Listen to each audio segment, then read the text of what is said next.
record of their numbers. The opera I'm talking about is by an Austrian composer, takes place in Spain, was premiered in Prague.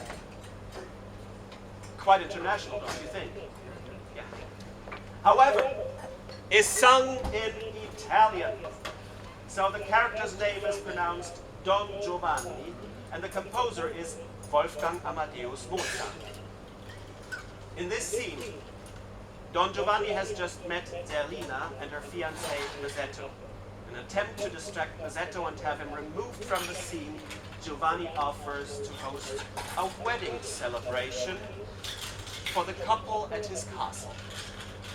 However, when Mazzetto has left, Giovanni attempts to seduce Zerlina to accompany him to his castle with the promise, La Cidere la mano. There we will give each other our hands.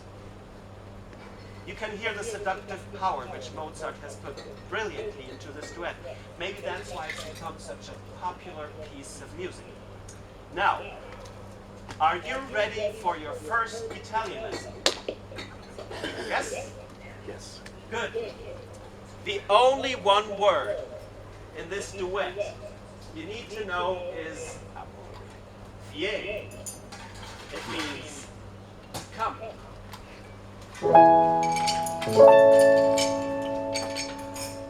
La ci darem la mano, la mi dirai di sì. Veni non è lontano, guardiamo il mio da qui.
Our journey takes us not only to different places, but also to different times.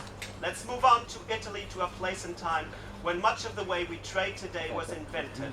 I'm talking about the Golden City, Firenze, or Florence. One of the wealthiest cities at that time, the heart of medieval European trade and finance, and the birthplace of the Renaissance. Here we come across the second thing that moves and inspires us. Any idea? I think I heard it already. Cash. Any idea what the second thing could be? Money! Money, right. Money, of course, yes. Here we come across the second thing that moves and inspires us, money. In this story, we have a witty but scorned newcomer to Florence, Gianni Schicchi, and his daughter, Lauretta. Lauretta is in love with Rinuccio, who comes from an old established family of the city. Did you notice? Two teenagers in love from two quarreling families again, who love each other despite of their feuding families.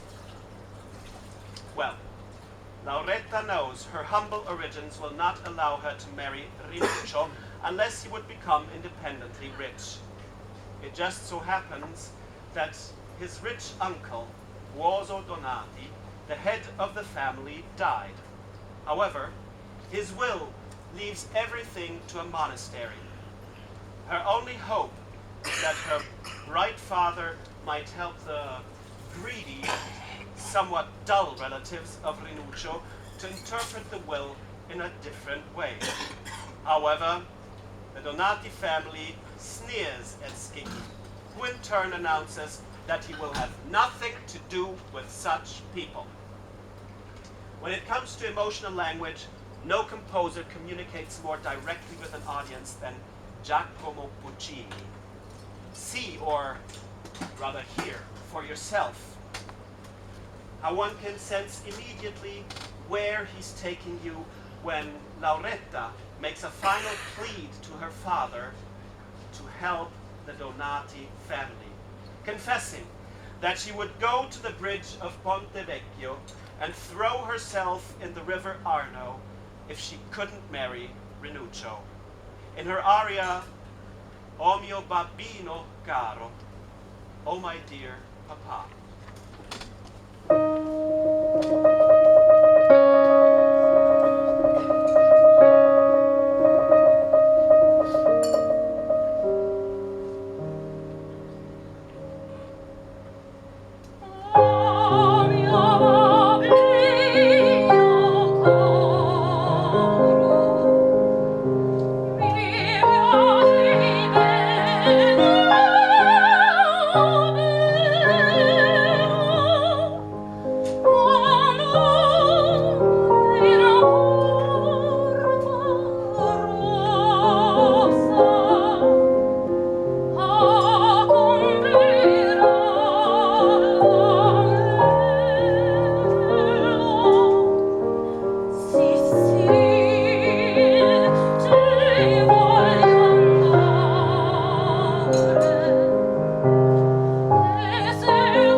Bravo.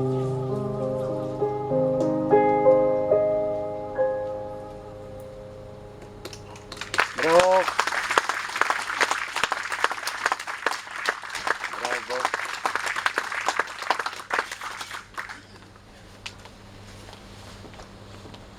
Another famous womanizer. This time the French play Le Roi s'amuse. Literally, the king amuses himself by Victor Hugo, served as the plot for this opera. The libretto was at first censored by the Austrians, who had control over northern Italy at the time, and who definitively denied consent to its production. So, the French king became a duke, and the setting was moved from Paris to Mantua. You see, opera plots can be made traveling too. This tragic story revolves around the promiscuous Duke of Mantua, his hunchback court jester Rigoletto, and Rigoletto's beautiful daughter Gilda. Gilda falls in love with the Duke, who pretends to be a poor student. Rigoletto plans to have his master killed at the house of Sparafucile, a hired assassin, with the help of Sparafucile's sister, Maddalena. The Duke is clearly excited about the seductive skills of this woman. In anticipation of a great night of lovemaking, he sings a song that expresses his feelings about women who in his eyes are not quite as innocent as they appear to be. The composer, Giuseppe Verdi, was so convinced his opera would be a great success that he demanded maximum secrecy from all his singers and musicians for its premiere production in Venice. Raffaele Mirate, the first singer to ever sing the role of the Duke, had use of the score only a few evenings before the premiere and had to swear that except during rehearsal with the windows closed, he would not sing or even whistle the tune of La Donna Immobile.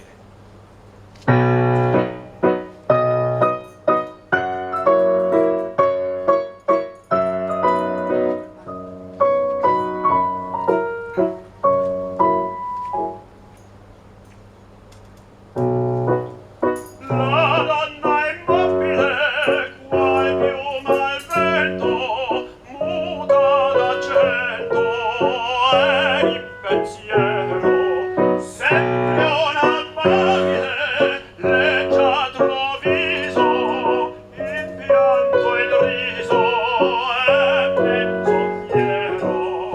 La donna immobile, qual piuma al vento,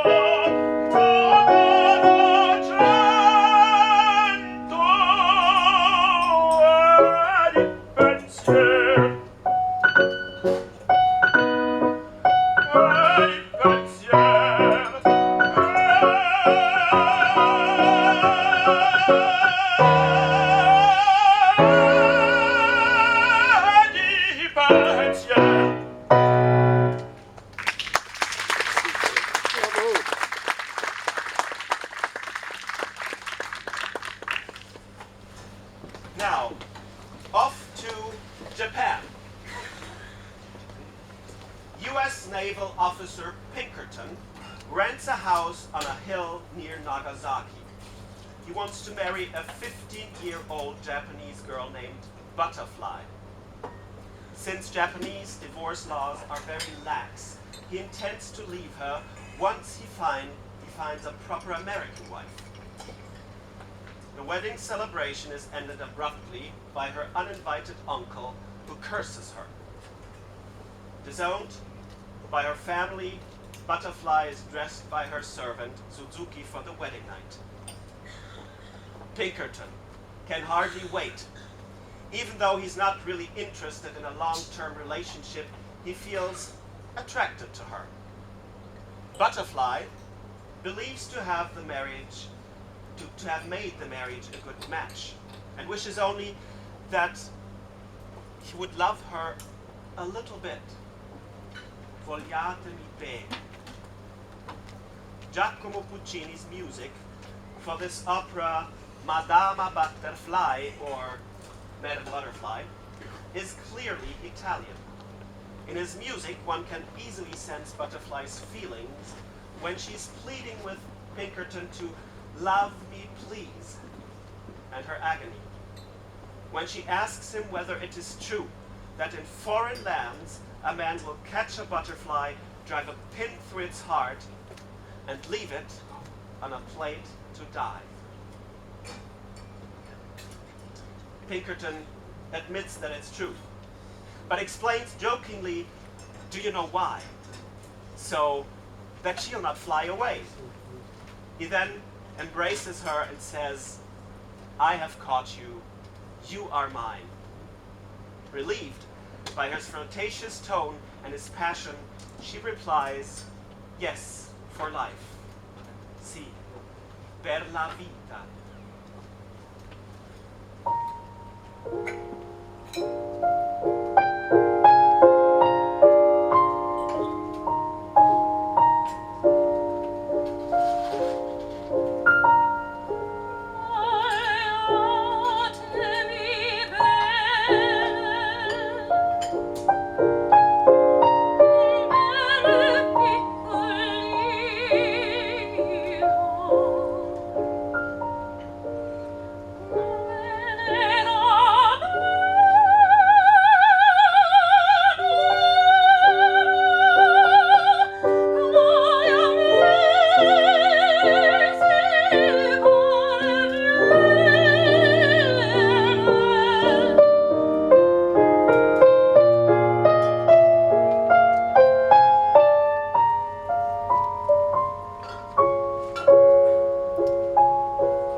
Guarda attorno, Nico.